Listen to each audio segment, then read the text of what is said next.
عايز اعرف حاجه واحده بس، باي اساس شركه بابجي موبايل عملت 120 فريم وهي مش عارفه تعمل لنا 90 فريم عدل اصلا؟ يعني ايه جميع اجهزه الفلاج شيب اعلى اجهزه خالص، لو دخلت باقوى جهاز فيهم اي سكريم انا مش هقول لك بطوله، الجهاز قبل الفايتات الكلوز مع تيم او تيمين الفريمات فيه بتتلغي ولا كانها كان مفيش حاجه اسمها فريمات، بتعتمد على ستر ربنا في الفايت. يبقى زي ما انا بصرف على البطولات وشي بطوله البيم بشخ والبيم بيخ، طرطر لي هنا يا ابني ملايين الدولارات. وقفوا بقى ما تاكلوش على المهندسين فلوسهم، هاتوا مهندسين محترمين يا عم، عايزين نلعب اللعبه عدل.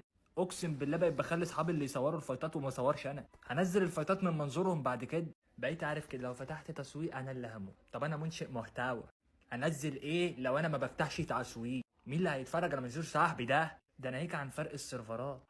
انا عايز افهم كيف يكون للعبه محترمه ان البنج هو اللي بيتحكم في سلاسل الحركه. اف عاير بنج كربعه في الاعدادات، لاعب بيستجيب للحركه بتاعك وانت بتفكر تتحرك بكات سريعه جدا. اف ار سم